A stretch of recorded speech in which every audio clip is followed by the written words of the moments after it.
We must nip this process in the bud by acknowledging and owning our own pain rather than projecting it elsewhere. For myself, Richard Rohr, I can't pretend to be loving when inside I'm not. When I know I've had judgmental and harsh thoughts about others.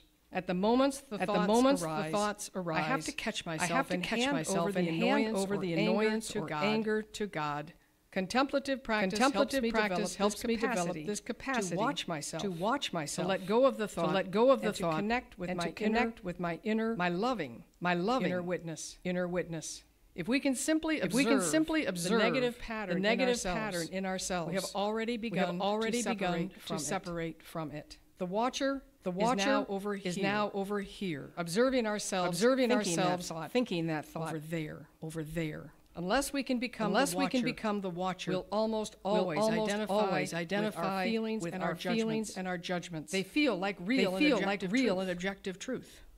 Most people I know are overly identified with their own thoughts and feelings. They don't really have feelings. Their feelings have them. In other words, there are lots of times when we cannot think a certain way. When we see certain people, we get afraid. When we see other people, we get angry. For example, most of us may not be consciously or explicitly racist, but many of us have an implicit, totally denied racial bias. This is why all healing and prayer descend into the unconscious, where the lies we believed are hidden and embedded in our social reality of our cultures. Dr. Russ Pierson has been a Florence resident since he first assumed the role of dean at Lane Community College right here in Florence in 2015. I helped hire the man. These days he is also. It's my fault. These days he is also serving as dean at LCC's Cottage Grove Center and the Humanities Division at the main Eugene campus. He and his wife Tammy, wonderful woman, have 3 adult children and 3 remarkable grandboys. So far, Russ is an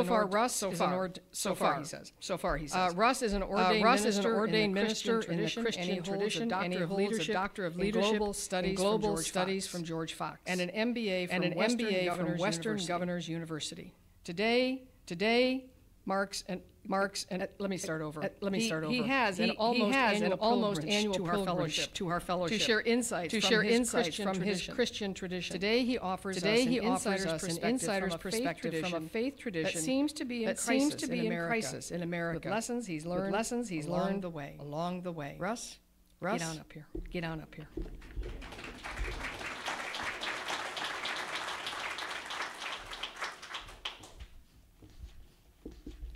Well, hello. Can you hear me now? Okay, good. Is it Edie? 55 years. 55 years. Well, I'm trying to catch up to you. This past week, my wife and I celebrated our 43rd anniversary. I know. I can't possibly look that old. I was 4. She was 2. And you'd almost believe it if she was here today. And that one of our sons and our oldest grandson sort of barged in on us yesterday. And they're out playing today, so my wife is playing with them. That was their choice. But she sends her regards. We always enjoy visiting you, and I think she's come every time till this time. So. People of the Foof.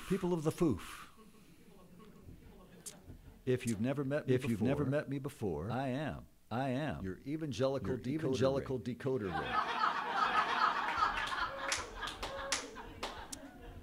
I listen to a lot of podcasts these days as I travel back and forth between various LCC campuses where I'm assigned. And I've noticed that the hosts of these podcasts often describe some frequent guest as a friend of the pod.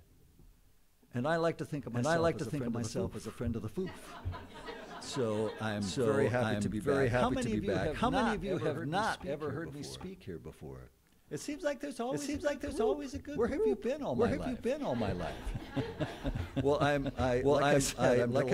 delighted to meet you and delighted to be here today. So I really am an ordained Christian minister in the evangelical tradition. But I've been house trained. I don't bite. And in various ways, I am one of those hip guys, the cool kids, who are deconstructing elements of their faith. So the crisis of faith, and I love that graphic. It looks like the cross, all mangled under duress. The crisis of faith is not only my traditions, but my own to a certain degree. We'll talk about that. The personal motto I've developed over the last few years is this: I will always endeavor to release certainty and embrace mystery. I think I have mentioned every time I've been here something you will never hear anywhere else ever in Florence. I'm going to tell you once again about Bevington's quadrilateral. I'll bet you're thrilled. David Bevington is I think he's well into his 90s now, but he's still living. He's a British historian who has written kind of the definitive book on evangelical tradition from way back in the 1700s. And he wanted to try and figure out what is it that makes someone an evangelical. If you know anything about evangelicals, it's broad Protestant tradition, Catholicism, Orthodox, Protestantism, which broke up into about 8 zillion little sects of various sorts. And he said, "What is it that sort of binds evangelical tradition together?" And he came up with four things. And I've mentioned this every time. I always explain it in the broadest possible kind of way. But unfortunately, that's not how any fundamentalist, nor many evangelicals would understand it. So I'm going to tell you the dark side of Bevington's quadrilateral today.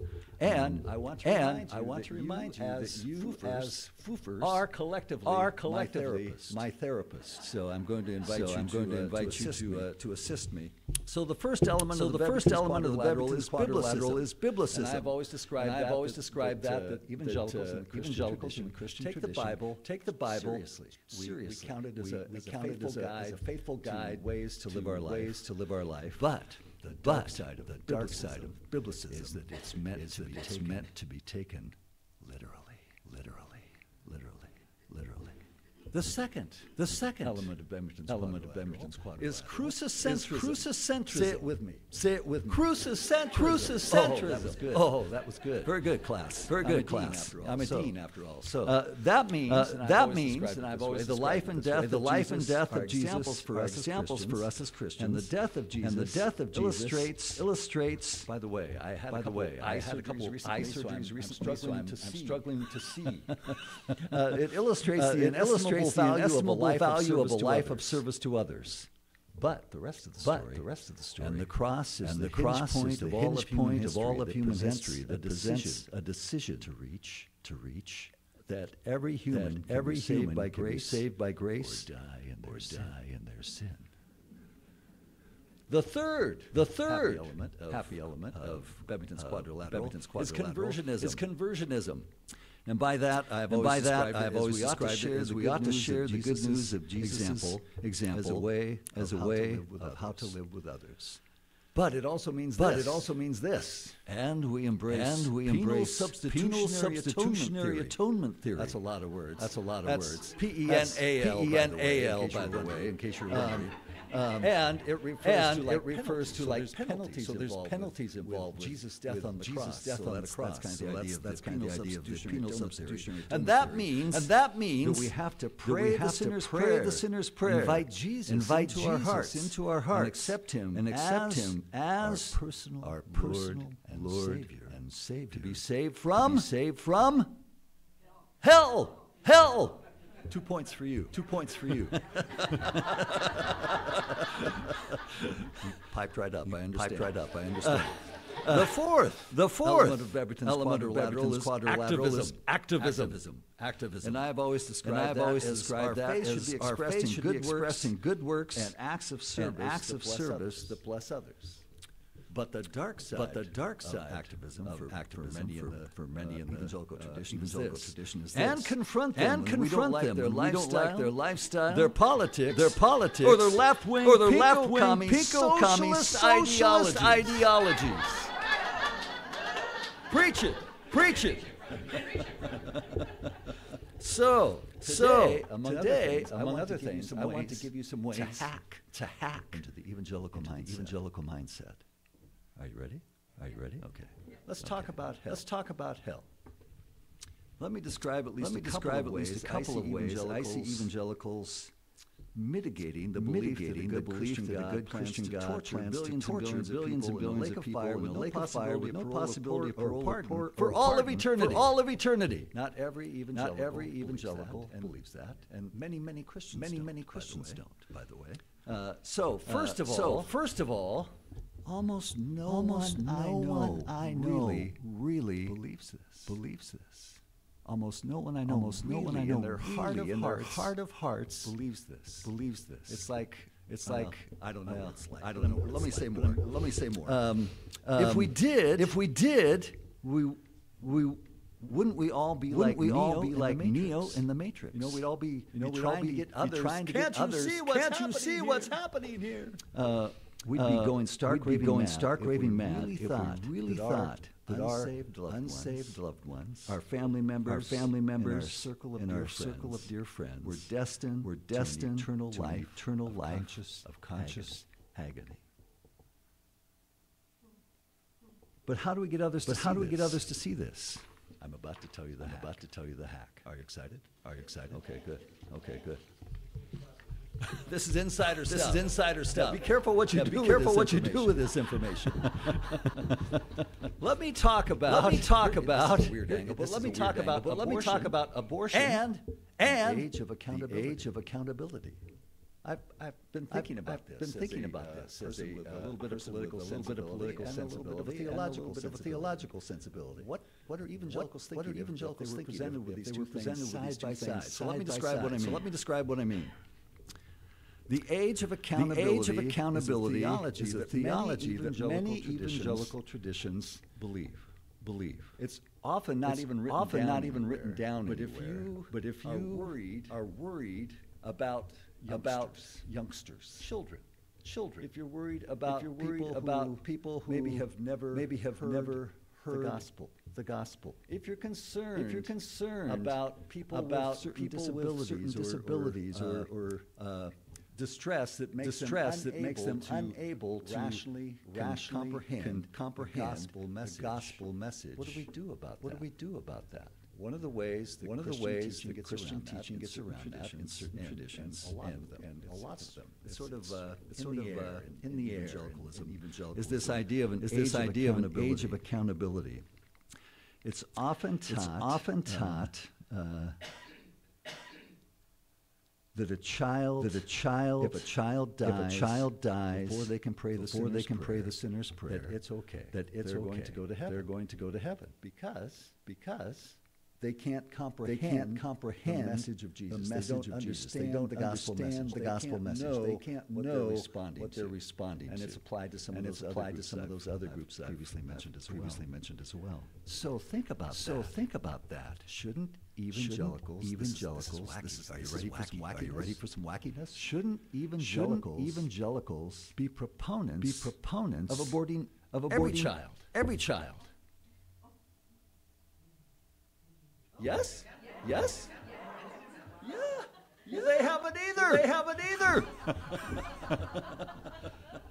In some evangelical traditions, it's even limited further. The age of accountability. That God looks upon the faith of the parents. So if a child is going to be raised by Christian parents, they're good. If they're not, they're bad. This is the truth. I'm telling you the truth. It's a secret truth. Insider hack. So next time you're engaged with a good evangelical friend. I wouldn't just bring this up out out of of nowhere, of course. But you might just say, have you ever thought about? See what they say. See what they say. Now, second thing I want to talk about. Again, the way my mind works. The way my mind works. Hard to understand how it does. But here's two things I've put hermeneutics. Hermeneutics. And the Supreme Court. What do I mean? First of all, what's hermeneutics? So hermeneutics. You guys all know the FTD florist, the guy with the wings. The guy with the wings. He's got wings on his feet. And he flies. That is the Greek god. I can't remember if it's Greek or Latin. I think it's Greek. Call him Mercury. The Romans called him Hermes. So hermeneutics is the science, the approach to understand how we get messages from God. So it's not just a Christian thing. It would refer to the Jewish tradition. It would refer to the Islamic tradition. How we get messages from God. That's in the business of hermeneutics. So that's what hermeneutics is about. So one thing I taught hermeneutics, by the way, in a Bible college. I'll have you know. And one of these central ideas behind hermeneutics is a text can never mean what it never meant. A text can never mean what it never meant. Now, what that ends up looking like in many evangelical expressions is a text. A text can only mean what I think it means. But this is sort of the same idea behind on the Supreme Court originalism. Their Bible is the Constitution, and they look at the Constitution as this document that is set in stone. It's sent down from heaven, I think, like the Bible. And we have to interpret it the way that they interpreted it in the 1700s or 1835 or whenever Reconstruction was. I can't remember the exact date. That is originalism in the minds of the Supreme Court. Many of our judges now are originalists. There's no sense of historical context, cultural context, understanding idioms, the evolution of society, either the scriptural or the legal sense, and recognizing what we can't know from a text. There are things we can't know from a text. I mean, have the justices, for example, noted that when the Constitution was first written, the only people who could vote were male landowners. That was a good time. Yeah. I think the last time I was here, I told you the story that appears in one of the Gospels of Jesus, and he's with a group of people doing some teaching, and this Canaanite woman would not have been an Israelite, she would have been kind of a foreigner in a strange land. She comes up to him and asks that he heals her daughter. And Jesus says this crazy thing. He says he was sent to the lost sheep of Israel. And when she keeps asking, he finally says, "It's not right. It's not right to take the children's bread and toss it to the dogs." Now that doesn't sound very kind. Now does it? Well, we can't know. We weren't there. But I would say the people that take that very literally also can't know there, and they weren't there. I think Jesus had a little wink in his eye, a little smile on his lips as he said, "I can't do anything for you. You're a Canaanite." I think he was saying, "Tell me more. I want to know the details." And said he was pleased by what she expressed and ended up healing her daughter. So there's the rest of that story. So that's what I mean when I say we can't always know what we don't see in the text. There's all these things that could be happening that we don't understand. There's all kinds of examples in Scripture, especially around the life of Jesus that I'm aware of. That we understand just enough of the historical context, the cultural context, to know that things don't seem as they first appear in some of the stories of the Gospels. Historical cultural context, idioms. There was a guy named Saul, who would soon, at the time of the story I'm about to share, become the Apostle Paul. And he was on his way from Jerusalem to Damascus, and he's trying to round up the earliest Jesus followers to bring them to justice. Because in his mind they were heretics. So in Acts 26:14, in the King James Version, a good evangelical text. If you're going to read the Bible. I heard a voice speaking unto me in the Hebrew tongue, Saul, why persecutest thou me? It is hard for thee to kick against the pricks. Now, first of all, these days, that reads like a woman's march anthem to me. What do we want to fix? We want to kick against the pricks. I thought that this morning. That made me happy.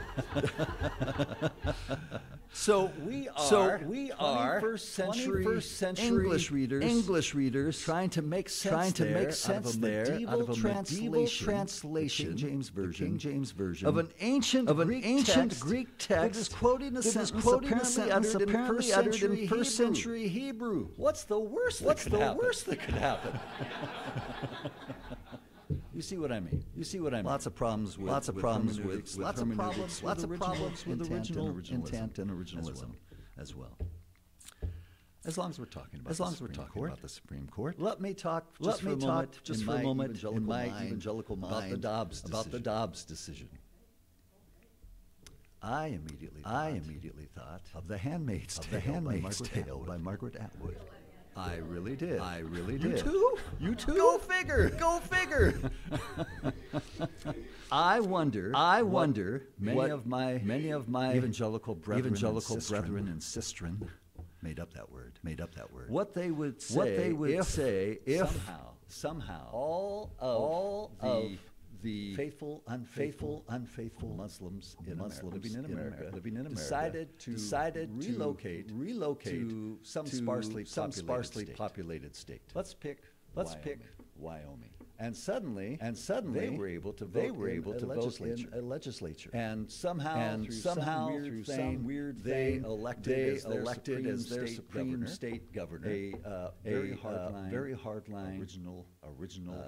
By the way, I have taken a graduate course on Islamic hermeneutics, and it's fascinating. They argue about the same sorts of things that evangelicals do. Was the text really meaning this? It's fascinating. But imagine, we get like a Iran, Afghanistan, Taliban type person in the governor's seat. He's kind of authoritarian, and he decides in the state of Wyoming, we're going to institute Sharia law.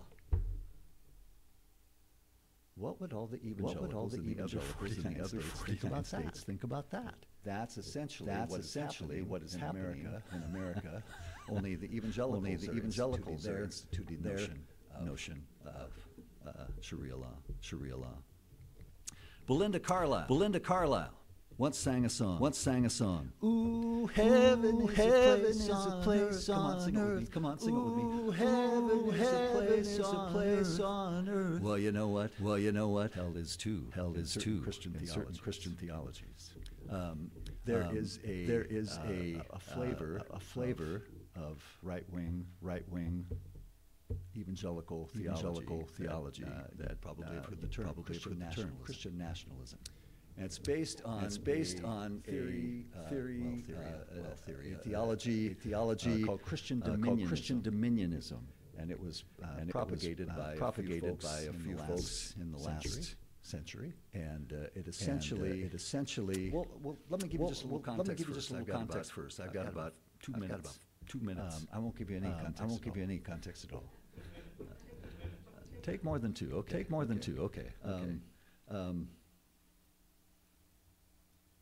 What do I want to do? What do I want to do?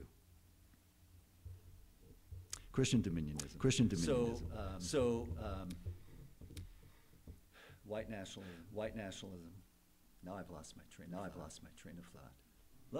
Let me just say this. There's a lot of cherry picking of Christian dominionist. Their idea is that.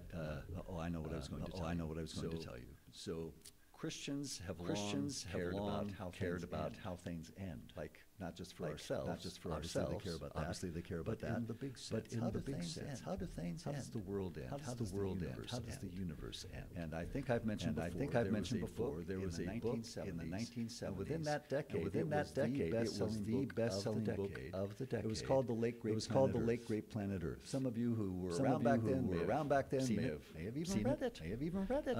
And it espoused a certain kind of evangelical theology that had to do with their vision. The Bible, just a couple of places, sort of mentions in some material, maybe poetic way. We don't even know if it's literal. A millennium at the end of the age. Post whatever this age looks like. And in this millennium, it's preceded. Some people think. The Great Planet Earth said so. By 7 dreadful years on Earth. And the good news, all the evangelical Christians are already gone. They've been raptured. Rapture was the word. And that is pre-dispensational evangelicalism. And that was the fastest selling book of the entire decade of the 1970s. It came around again with one of the best-selling series in the 90s called Left Behind series. The first was meant to be like, and the second was meant to be a novel, series of novels. So Christian dominionism is sort of an alternative to that, and that is what is behind some of white Christian nationalism, and it intends that the millennium is essentially what Christians make of it, and we should take over the halls of power, usher in right here and right now, not in the age to come, this age, right here, right now. We should usher in what we think society should look like. So that's kind of what's behind some of what you're seeing. Christian dominionism, what's happening with some of the Supreme Court decisions, etc. This is under the radar. Be careful who you share this with. Okay. Back to cherry picking proof texts. So there's this guy who the idea between cherry picking.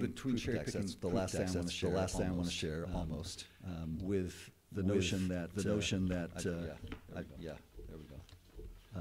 That's another thing that evangelicals like to take. They like to take passage from over here, this one from over here, this one from over here. They take them out of context. They build them together. They build a theology. There are whole books that are in the genre of systematic theology. Essentially, that's what they are. They're just a collection of proof texts about various things. So let me give you an example of how that can go.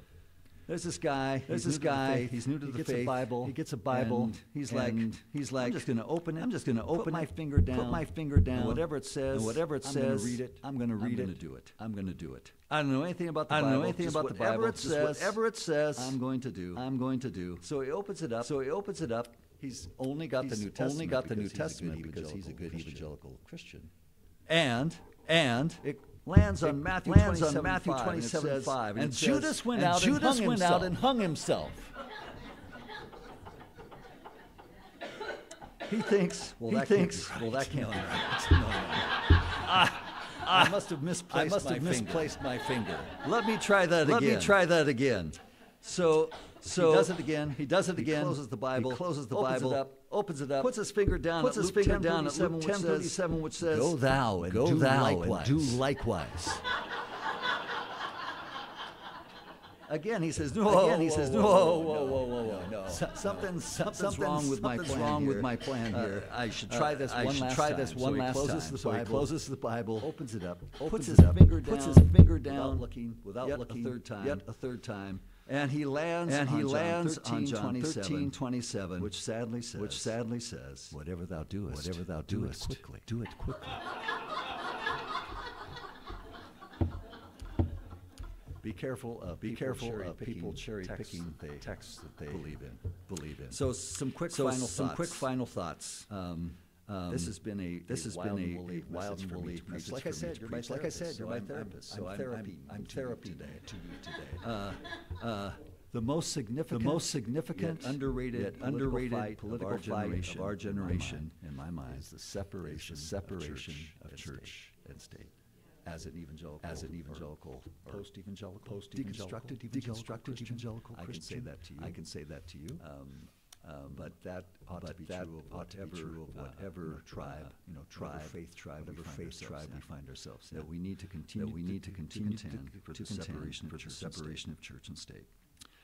There is, by the way, in Oklahoma now, a school district that has chartered Catholic school, and they're going to allow them to discriminate on the basis of their faith tradition. Ought not to be. The second most significant fight of our generation, and this one hurts me personally, is public education. And Oklahoma example is a good example of that. All over the United States, things rise up. Critical race theory, which is graduate level legal theory, has never been taught, and never will be taught. Public K-12 schools.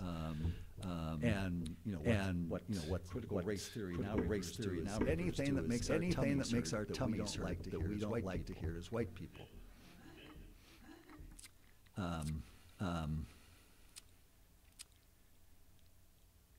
There's a saying that Peter Drucker coined. He says that culture eats strategy for breakfast.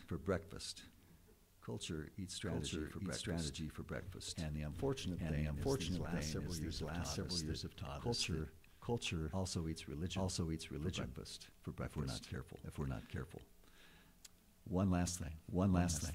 I just want to say, as someone who's been deconstructing myself, there's nothing worse than a reformed anything. If you used to smoke all your life and you stop, you just can't stand it when somebody smokes. If you are a fervid rabid recycler, and somebody throws a come on. Now I'm preaching. You know what I mean. If you're a reformed anything, you're the worst. And I don't want to throw out the baby Jesus with the bathwater here. And I still consider myself a Christian.